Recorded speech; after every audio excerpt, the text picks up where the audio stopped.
Guys, আপনারা দেখতে পাচ্ছেন এখানে একটা ডাবল ম্যাগনেটের স্পিকার, তার একটা ম্যাগনেট খুলে গেছে। তো আমরা এই ম্যাগনেটটি এখানে আবারও লাগাবো, এই জন্য নেগেটিভ পজিটিভ আঠা ইউজ করবো আমি এখানে।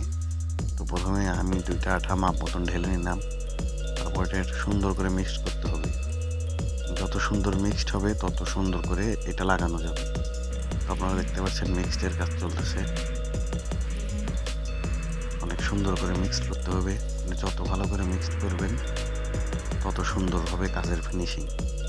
তো মিক্সড করার উপরই আছি আমি।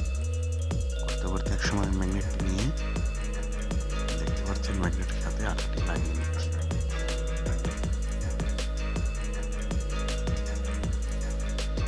লাগানোর পরে স্পিকারটা কিন্তু রানিং এখনো বাজতেছে। রানিং স্পিকারটা যেদিকে বসানোর পরে ম্যাগনেটটি ঠিকভাবে কাজ করে এদিকে ঘুরিয়ে ঘুরিয়ে বসাইতে হবে। বসানোর সাথে সাথে স্পিকারের সাউন্ড বেড়ে গেছে এবং এটা এইভাবে লাগিয়ে দিচ্ছি।